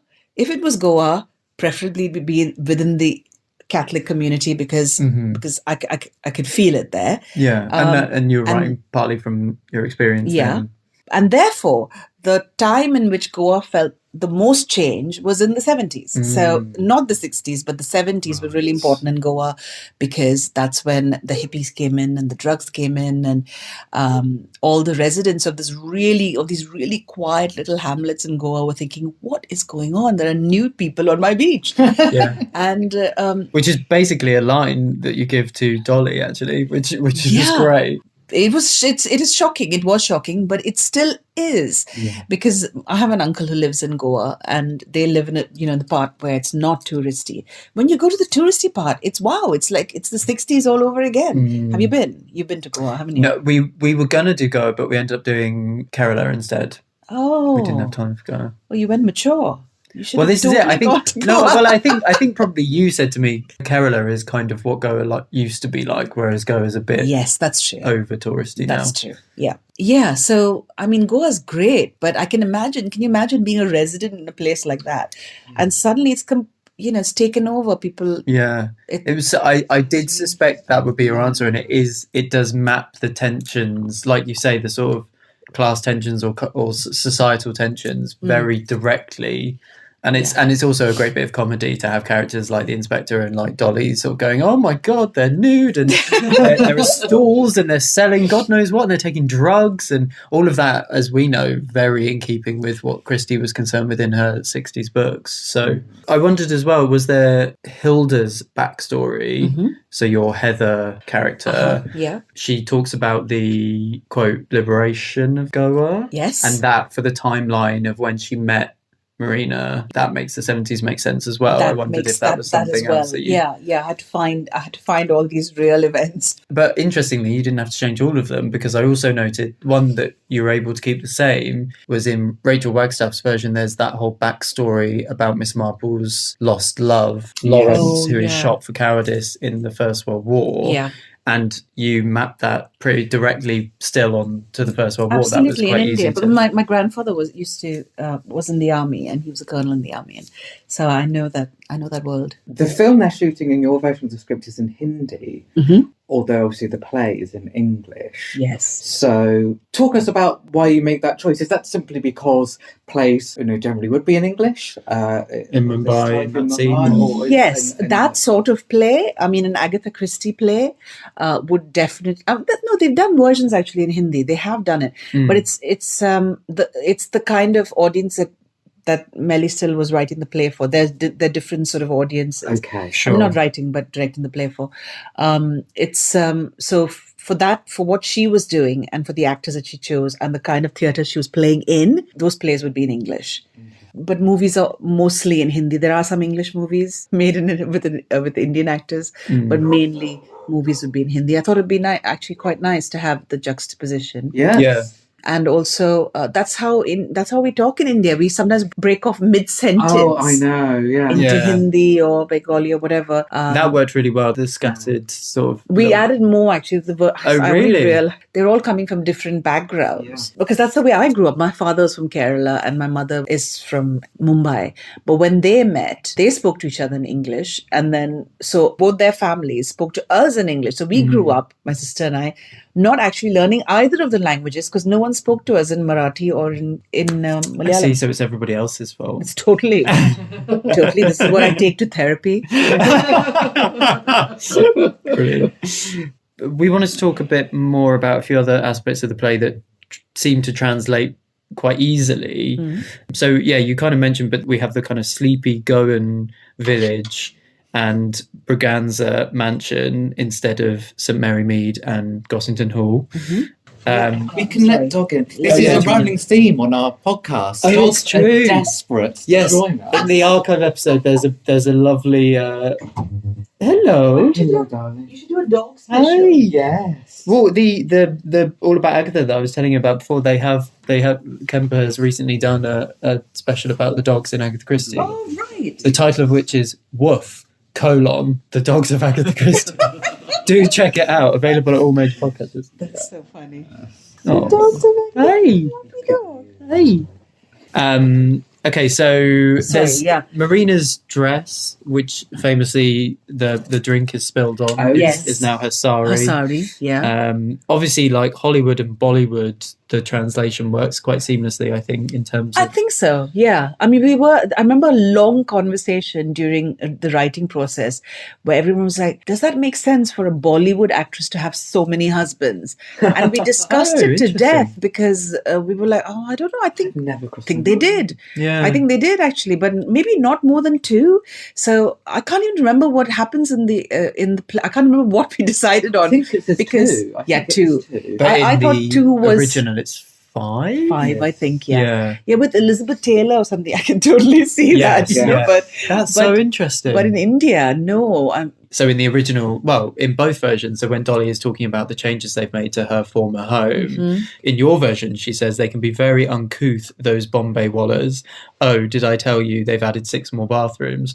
Which just works perfectly in terms of, obviously the thing about adding the bathrooms is in the original and it's drawn from Christie's life, in fact. But it just, it all works seamlessly, I thought. Yeah, it does. And all these old bungalows and everything, they don't have that many bathroom, so that is especially kind of quite shocking, I think. And that is it's a kind of byword for saying those sorts of people are a bit gauche or a bit and baths, I suppose, is something that we didn't really do much of when we were younger. We had a bucket and a mug, and you just fill it with hot water and then you kind of give yourself a and that's what we used to call bath. So when I came here, I suddenly realized, you have to get into a bathtub to have a bath. It's like a totally different I may cut this out, but the thing you mentioned before, my mother calls that a personal wash. Yes, I've heard that as well. Yes, so cute. A personal wash. I may spare her, and I'll ask her if it's okay to leave that in. I've forgotten how to pronounce the inspector's name again. I'm so sorry. Colasso. It's okay. That is a really difficult pronunciation because most Indians also don't know how to pronounce that. The soft C feels unusual. Yeah. Well, I don't know. There are lots of. It's because it's a long story, but because there's so much Portuguese influence in Goa, all their names are sort of slightly, Braganza, Fernandez, Lopez, Pereira. And so it's all kind of, it comes from somewhere else, not really. And so that makes sense. Yeah. And so all the Catholics are a bit of a mishmash. Some Catholics were converted by the British who came, but Goa was all Portuguese influence. So their names are just slightly different. So most people around India would not know how to say Colasso. I just know because my uncle is Colasso. So you named him after your uncle? Yeah. Most of them are either neighbors or family. Yeah. Inspector Colasso at one point in the original says it's like bloody Piccadilly Circus in here, and you translated it to VT Station, which I noticed straight away because I went there and I've got a picture. I've got a few pictures of Johnny from there actually, and I will post those to our social media when this episode drops. But I like that. Like even it's that, total like madness. byword for just crazy, busy. And... But I think as a phrase, we also use that particular phrase as in it's like really? Station. Brilliant! Because I've heard so many people saying it, and I mean, it just seemed appropriate. So yeah. Cyril, the character of Cyril, which is the only name that you retain, I think. Yes, because he's Catholic. Sure. So with that Catholics, works. I could keep it. I think he's a Lobo in mine, which is again bringing the Portuguese touch. The surname. Yes, because it's Lee in Rachel Mousetrap's version. And he mentions having a date with T.S. Eliot in the Rachel version, and in yours it's I can't pronounce. Sarojini Naidu. Yes. Well, actually, we could have kept it T.S. Eliot. It just seemed like Cyril, the kind of person he is. I don't know. It felt like I knew Cyril. Like I've definitely met him before. No, he comes off the page really well. Yeah, I like Cyril. And so it just felt for me more in keeping that he would say Sarojini Naidu. Yeah. With the who is also a poet and an activist. So works very much as an Eliot. Yeah, whereas T.S. Eliot just seemed a little bit too like he's gone to, a school that one of the Catholic schools, and there was a slight disconnect. Well, speaking of poets, there are a few lines of dialogue in the original play, the Rachel Wagstaff play, about Kipling, and which you retained verbatim in your version, of course, because Kipling was born in Mumbai. I think he lived in Mumbai. I think a lot. So that worked completely without any alteration. Tennyson works. So he is very widely read absolutely, yeah. And specifically the Lady of Shalott, would you say that's really I don't know so much or? about the Lady of Shalott, but Parsis and Catholics are the two kind of sects of Indian society that would be really up on their poetry, and they would be really up on their classic literature. So it just a Parsi woman and a Catholic woman discussing Tennyson just seems like some house party that I normally go to, and my granny talking to somebody. I guess the other answer to that question is, well, even if I wanted to, I couldn't change it because, you can't do the miracle. Yeah, you'd have to rename it. That's true. It's very you lucked out that Tennyson is totally lucked out. Still works. I changed the Catherine of Aragon reference. Oh, yes, but you changed it to the story of Sarah, Abraham, and Hagar. Yeah, I don't know the story. Bible. That's the one where she says, I don't know if she says it or he says it, but she asks her maid to sleep with her husband to give them a child. Isn't that what the Handmaid's Tale is? Isn't that I don't know related to Handmaid's maybe? Tale? I can't remember. But I just thought a biblical story kind of made more sense. Nothing else seemed to have been working. Oh, well, the original was Elizabeth It's Elizabeth of Austria. Which I don't know. No. There was a film about Elizabeth of Austria recently, so I do know about her, but it's not as immediately recognisable for a theatre-going audience as Catherine of Aragon and Anne Boleyn. Yeah. And I think what works about that, in Rachel's version, you have Lola Brewster playing Anne Boleyn, obviously younger and sort of coming up behind Marina Gregg, and there being the tensions between the two of them, which works for their characters. Yeah. And similarly, I guess, in your change to Sarah Abraham and Hagar, she's taking over a role that the other one is no longer able to do. Yes. Yeah, there are a few lines you wrote. So Dolly says to Lola, "Who are you playing?" And Lola says her companion, meaning Sarah's companion. And Dolly says, "Oh, the maid." And then Leela says, the Lola character says, "My character is a bit more than a maid." And again, it's that feeling of her sort of coming up. Because ultimately, the note the play ends on, Leela or Lola is sort of patching herself back together, and she survives and she moves on, whereas Marina Gregg's arc is different. So, it worked really well. That's good. Good to know. I'm glad that these good positive feedback. I am glad because you do things. We'll send the notes on later. We weren't. Did you think we were going to sit you down and criticise your Well, version? I thought, but when you feel passionately about something, like you both do about Agatha Christie, there would be things that probably jar, and you're thinking, well, this hurts. When I adapt Dickens, I mean, the things that are said to me is just awful. Oh. Some of it, because people cannot bear to have Dickens being pulled away from what they know it as. So setting it somewhere else, for instance, is just it's the thing. I mean, Mark came up through adaptation studies, and I think we've always said you always say, and I certainly agree that the original is always there, and it takes nothing away from. You always say the more versions the better. Essentially, like it's always interesting to have a new take, but also, I mean, I think it makes a real difference when you know that the adapter is coming from a place of really understanding the text, both Rachel Wagstaff's version and having a passion for the original for Christie, which you so clearly do. We had already seen Rachel's version twice and loved that, so you were onto a winner. We weren't going to reprimand you. No. So I was John Curran, who's a big authority on Agatha Christie and is a bit more conservative with adaptations that he likes than us. I remember once saying to him, yes, but John, you'd only be happy with an adaptation if it was someone stood in front of the camera reading out the book. And he said, you know what, you're probably right. Yeah. So what's the point? It's like, it's not an adaptation. No, the whole point is reshaping it for something else. Yeah, as we're discussing now, there's so many interesting insights to come out of why was the decision changed to make that. That's where the meat of it is, I think. Yeah. One potentially controversial addition to Wagstaff's version was the idea that Ella Zelensky, the secretary, was loyal to Marina because there's a romantic or sexual motive there, which Marina then plays off by, you actually see her kissing her on the lips in a flashback, and you retained all of that, which I was actually a little surprised to see. Yeah. Was that controversial? What was your thinking around that? First, before I answer that, in the original, does Ella have a relationship with the husband? Oh, I don't think so.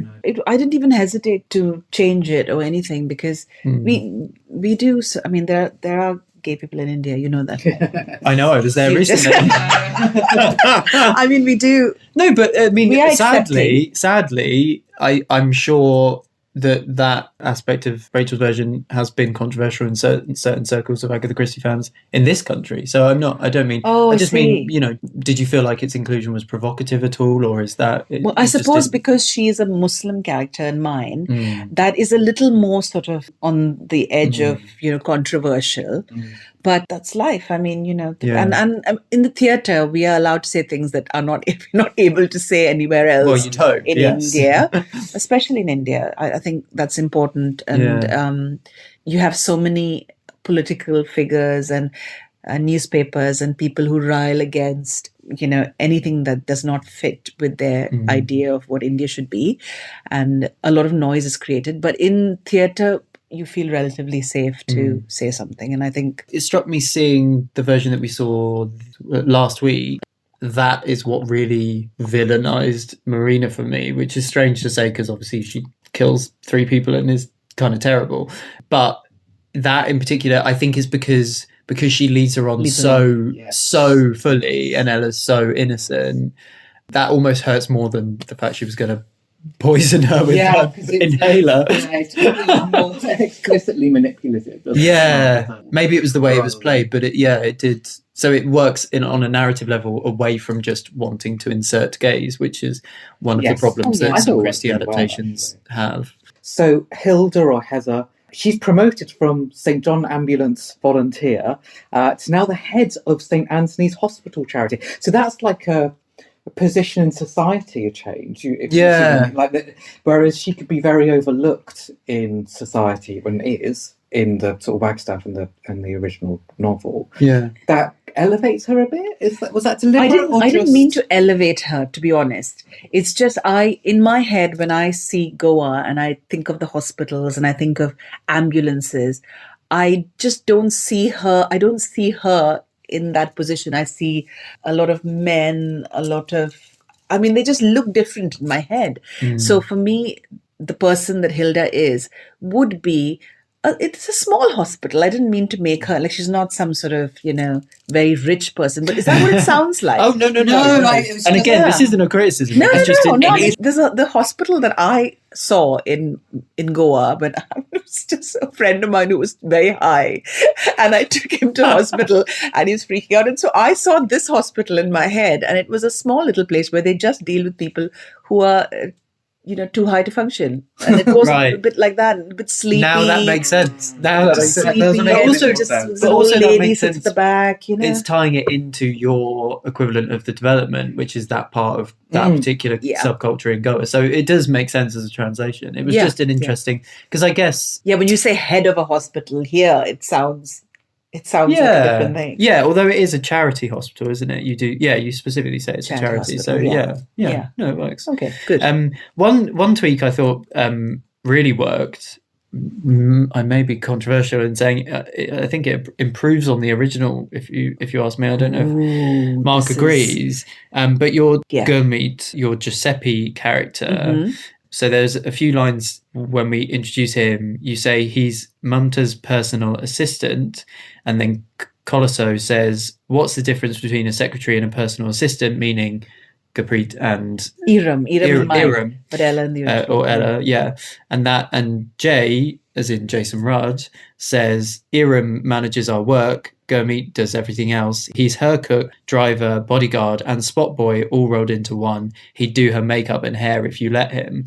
And one thing that doesn't work about the English play for me is that Giuseppe is so clearly defined as Marina's butler, but then seems to be butlering on the film set, which certainly wouldn't be happening in the 60s, but I'm not sure would ever. I think you would have staff that would be with you in your professional life, and then staff that would be responsible for your house. Yeah. And that was a change that made sense of his... I could see him clearer. I understood him better. And it his was a job tricky then. one, because actually in India, you have loads of servants and Right. loads of people doing different things. So actually, in truth, Mamta would have a whole posse of people, Sure.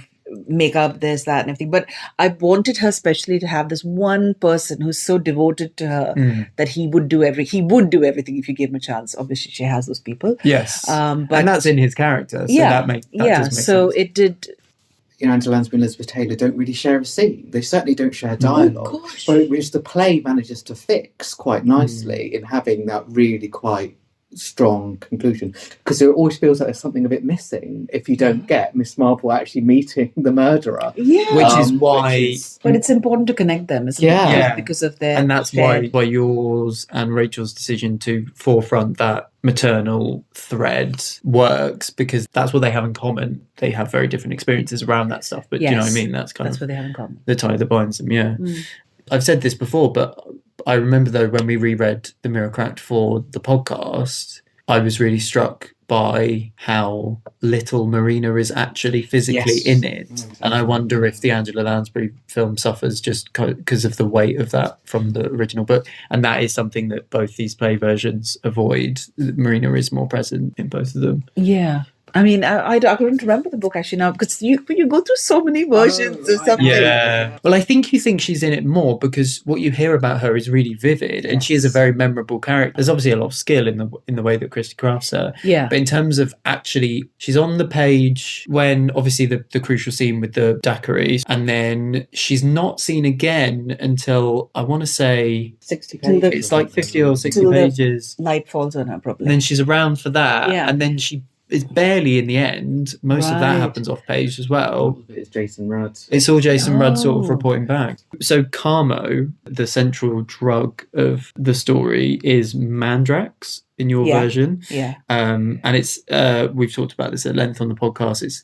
It's well known in Christie circles anyway that it's a fictional drug, and we've discussed this before because there's a movement in some Christie readership to say that that's kind of her powers failing slightly. That in previous books she's always been able to make real drugs and their actual after effects work, whereas she had to almost resort to making up one for this, which I've debunked at length in our drugs episode.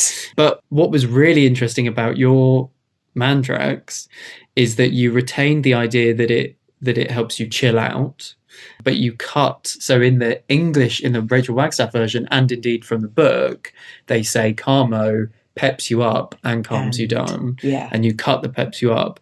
Now, many critics of The Mirror Cracked say that the reason they don't buy Carmo, as in believe it, not Buy it. It's unavailable. It's, Oh my yeah. gosh, not even an Amazon. Down the streets, down the back alleys. Yeah, I'll have some Carmo, please. The reason they don't believe it yeah. is because it sounds like, well, those are two different drugs, one that Yeah. peps you up and one that calms you down. Is that why? Yes. I see. What? I was talking to Johnny about this. Johnny's Yeah. at biology at uni. Yeah. I was like, surely you can give me examples of drugs that do both. Well, and he was at like, different yeah. times. Yeah, different times. First it will...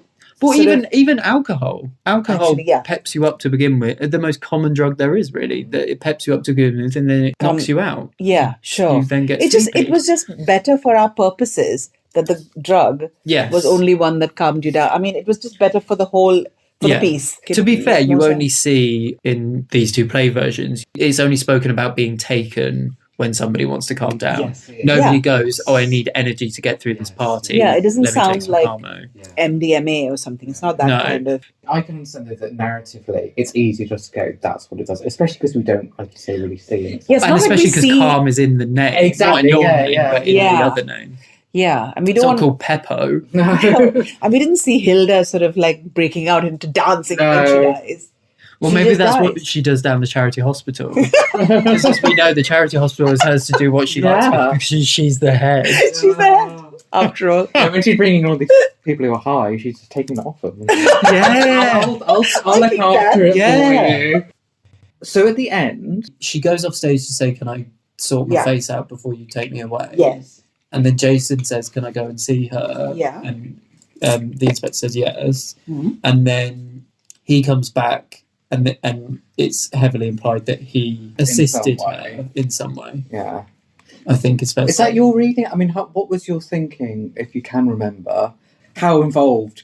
Is it Jai, your version of Jason, how involved you felt that he was with Marina's death? But also, there's a thing that in the Rachel Wagstaff version, Craddock thinks that he is involved in some way, quite clearly, because he says, keep that to yourself. So he's sort of like, I'm not going to make this a police matter. We both know what's gone on. And that isn't in your No, you cut version. that line, interesting. So we wondered whether you were But trying in to make both it more versions, it's ambiguous. implied that Jason assisted Yes. Yeah. I mean, but Marina in dying. I think it was meant to be because I wanted everyone to come to their own decision on how they felt about it. Because, And Yeah, what keep was it more- going to happen after the and keep end it of more the play. open-ended. It is. is the It did feel reason. slightly more open-ended than Rachel Wagstaff's version, I thought. Yeah, like, choose your own ending. That sort of choose your own ending. Well, so it's interesting because there's some discussion. We hosted a book club at the Agatha Christie Festival last September about The Mirror Craft from Side to Side, and there was a lot of animated discussion there about some readers believe that Jason may have been the one that killed Giuseppe, maybe even Ella, and potentially put Marina out of her misery. Obviously, in the Rachel version and in your version, Ella is saved by Miss Marple, but one of the pieces of evidence I've heard cited as to why it may be Jason that killed Giuseppe is that Giuseppe is shot, and that is very much a different modus operandi than Right. using the Carmo or the cyanide in the atomizer, which is how the other That's two are interesting, killed. yeah. And presumably Marina is killed by an overdose of Carmo. I think so. Probably, Is the yeah, implication. That makes sense. But is there a gun presented at any point? So in the Rachel version, which you retain in yours, you do see a flashback of Marina shooting Gurmeet. Yeah. So that's unambiguously in that. But yeah, I wondered if you had any thoughts about how much Mumta and I Jay... feel like I wanted it to be, her pain and suffering coming through in this way, and that actually Jason is just her second husband, and he loves her but doesn't really quite know how to support her. Is what I was going with, and that Yeah. it was all driven, like she was driven to madness, really, Yeah. with everything that happened. That's interesting you should say that, because I do think one thing that the Jason is more active in the plot than you thought he was argument has against it is that it robs the Marina or the Mumta character of a bit of agency, especially if you're foregrounding the motherhood themes, which you and Rachel were. Mm-hmm. Yeah, I think so. I think it would depend on what you're sort of focusing on in your interpretation of the original. Yeah. And in our version, I think Mamta's the one who needed to go to that place. Yeah, and there are just a couple of little language changes and choices. Yeah. So, although this may have changed since the draft we read, so Cherry Baker, the joke / clue is that what a ridiculous name for someone. Well, it turns out it's not actually her real name. Yeah. And in the version that we read of yours, she's been renamed Chimichurri, which has the same gag essentially, which is that because it's like a Spanish or Portuguese. Was that what you were thinking? Like Portuguese kind of dip? Yeah. Well, she was renamed in the next draft to Chiki Prasad. And the reason why that is more perfectly like Cherry Baker is that Chiki is this peanutty kind of thing with jaggery, a sweet snack. And Prasad is what they give you when you go to a temple, which is just like, well, it is kind of sweet and has jaggery and all that in it. So it's much more like Cherry Baker. Okay. More literally. But either way, the fact that you found a way to make a foodstuff the name kind of. I know, it's so fun. I find names so fun. Well, you can see that kind of love of language and playing with it in other ways as well, such as Denzel Dermot, the inspector, calling Miss Mystery or Miss Marple auntie, I thought was so perfect because obviously he calls her auntie in Rachel Wagstaff's version because there's this whole thing about her being formerly friends of his parents. Yeah. But also am I right in saying that in Indian society, he would say that as a sort of mark of respect? And in India, everyone's auntie. Anyone who's not your mum is auntie. So you would say that even to your neighbors. So, I mean, the fact that they are close is immaterial. Even if he did not know her, he would be calling her auntie.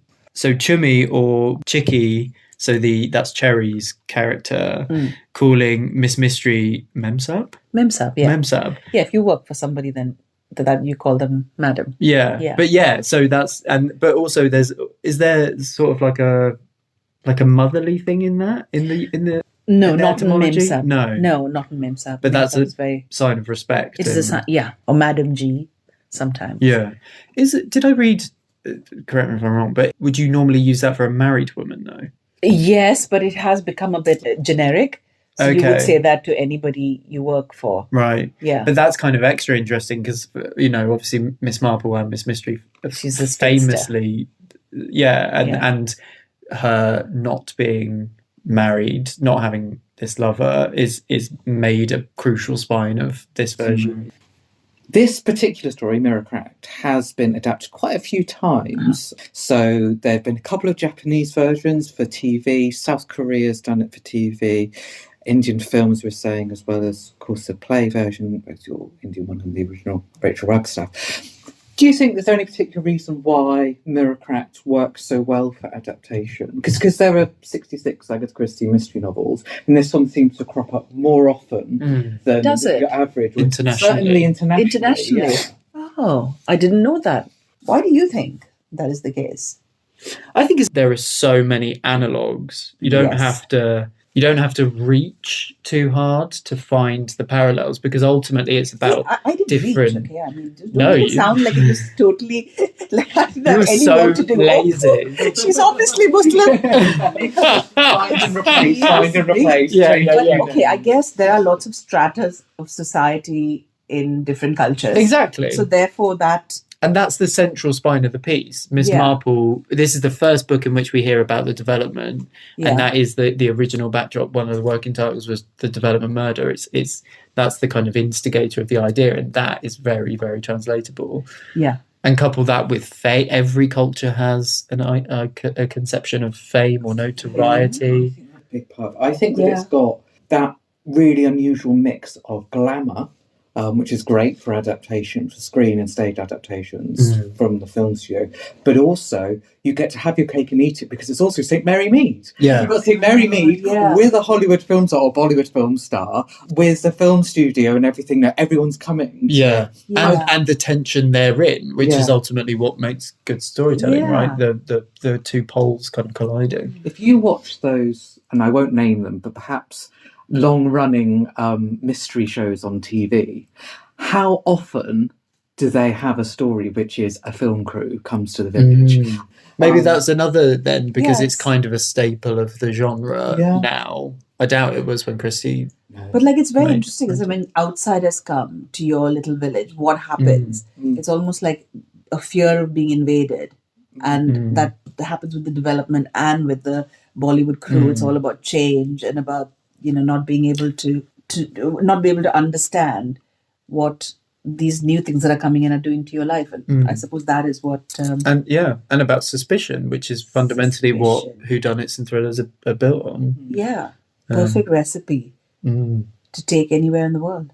Well, it's a brilliant version. It's the Rachel Wagstaff version is very good, and your version is not bad fantastic as well. And it really contributes something. I'm really glad that we were able to talk about this. Yes. Thank you so much. No, thanks. Is there anything that you're working on, any way that people might be able to find you that you'd like us to let people know? Sure. Yeah. So me and my husband have a company called Goldhawk Productions. You can find us online at goldhawkproductions.com. All our dramas there. We do a lot of thrillers and murder mysteries and those other things we have the most fun with. And also my podcast, Mumbai Crime, where if you like the whole genre, then there's Undercover Mumbai, which is quite fun. Little 15. Yeah, it's fantastic. A lot of Christie fans will definitely find a lot to enjoy in that series. We'll link to those in our episode copy. Brilliant. Thanks. Thank you. Thank you so much. Thank you. Oh, thanks again to Ayeesha for that. That was fantastic. She's so clever and brilliant and a great friend. So we've had a great time metaphorically voyaging to India, haven't we? And lovely. If you want to hear more episodes like this, then just let us know. Yes. Because you can get in touch. Our Blue Sky account is at christietime.bsky.social. We're on Instagram at christie_time. You can email us at christietimepod@gmail.com. That's prod for production. Our website's at christietime.com. You can find Gray at his website, also grayrobertbrown.wixsite.com/Gray Robert Brown. And so good they named him twice. Yeah. I'm on Instagram at Dr. Mark Aldridge and on Blue Sky at markaldridge.info, which is also my website. And of course, I've got my Marple and Poirot books, which you're more than welcome to seek out if you haven't yet. Out now. Yes, and please do rate and review us and subscribe to us wherever you get your podcasts. I always say this, but we're independent.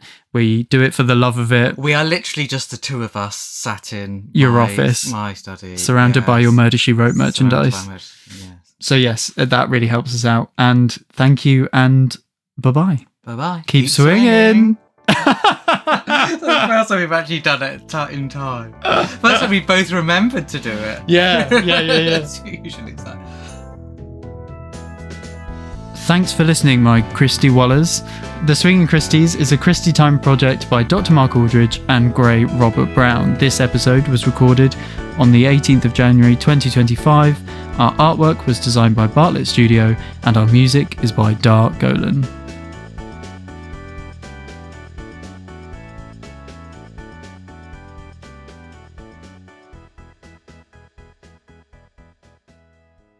This may be a long episode of the podcast. Let's just say that. You might have bonuses within bonuses. Yeah. Three that just keeps on going down. An India series. Why not? Should we? Do you know that there was a murder that happened in India that Agatha Christie borrowed from? What? People say that Roger Ackroyd. No, it's Mysterious Affair at Styles. Is that the one where the guy is locked in the room and he dies in a hotel room or something. Yeah, I think so. Yeah. I think it's one of those things that has been said like quite a long time after the fact. Oh. There's people like, she must have known it's about a this. Look rumour. at the similarity. Yeah, It's a rumour. there were quite a few sort of slightly clickbaity articles about it recently, Yeah, weren't there? there are. But yeah, I can't say I looked into it particularly. Okay. We have such tunnel vision with the 60s titles that it's Oh, like, yeah, if something of course. comes on about, It's how not- dare you mention Yeah, oh my goodness. How From rude they of you. allowed you to 50 do years earlier. on Orient Express and then there were Yeah. no